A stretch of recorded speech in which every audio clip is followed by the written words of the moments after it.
আসসালামু আলাইকুম। খুশবু টক্স থেকে সবাইকে ওয়েলকাম করছি। আমি খুশবু। আমার সাথে ঘটে যাওয়া ইউকেতে খুবই অদ্ভুত একটা ঘটনা আজকে আপনাদের সামনে তুলে ধরছি। তো সেদিন খুব ইউজুয়াল একটা ডে ছিল, যদিও সানডে ছিল। বাসে উঠে আমি আমার জবে যাচ্ছিলাম। তো বাসে নতুন একজন ড্রাইভার ছিলেন। সাধারণত এই স্যাটারডে সানডে মানে উইকেন্ডগুলোতে নতুন ড্রাইভারদের ট্রায়াল শিফটগুলো থাকে, বাট ওনার সাথে ওনার কোনো ইনস্ট্রাক্টর ছিল না, হয়তো উনি প্রথম দিন বাস নিয়ে বের হয়েছিলেন। তো উনি হঠাৎ করে একটা ভুল রাস্তায় বাসটাকে নিয়ে যান এবং সেই রাস্তা থেকে ব্যাক করার আর কোনোই সুযোগ থাকে না। এবং এই যে এই বাসটা, আমি এই বাসের ছবি নিয়েছিলাম কমপ্লেন করতে যেন আমার সুবিধা হয় সেই জন্য। তো কেন কমপ্লেন করেছি, কি ব্যাপার, সবই বলছি ধীরে ধীরে।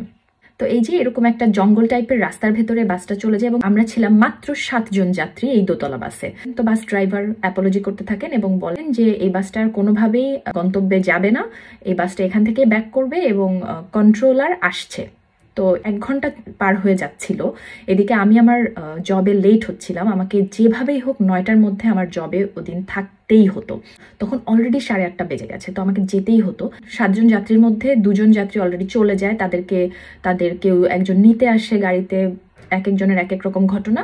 তার 2-3 জনের হয়তো কোনো কাজ ছিল না, ওরা জাস্ট কোথাও একটা যাচ্ছিল, ওরা খুব একটা বদার্ড না। কিন্তু বাসের যিনি ড্রাইভার তিনি আমাকে বলেন যে আমার যদি খুব তাড়াহুড়া থাকে তাহলে আমি যেন নেক্সট যে একটা বাস স্টপ আছে 15 মিনিট হাঁটলে সেই বাস স্টপ, এবং সেই বাস স্টপে নাকি আমি যেখানে যাব সেখানকার বাসটা আসবে, কিন্তু আমি জানি সেই বাসটা আসতে এখনো 1 ঘন্টা দেরি হবে।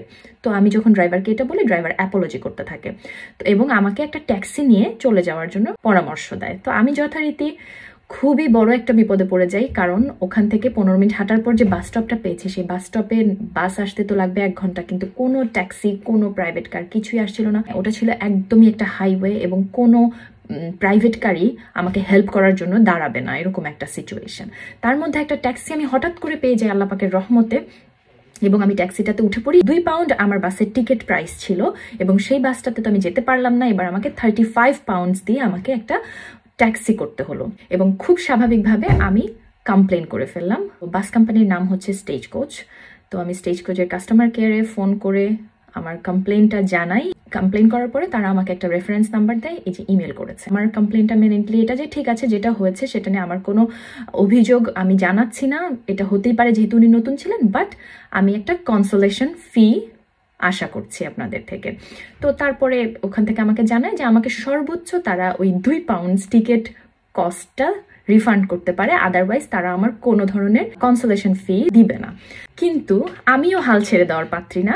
আমি তাদেরকে, এই যে মেইলগুলো আপনারা দেখতে পাচ্ছেন, তারা কিন্তু অলরেডি এই যে এই মেইলটাতে ডিনাই করেছে যে না, তারা আমাকে কোনো ধরনের রিফান্ড দিবে না, মানে আমার ট্যাক্সির কস্টটা তারা বেয়ার করবে না। এবং ঠিক পরবর্তী মেইলে দেখেন আমি কি লিখেছি।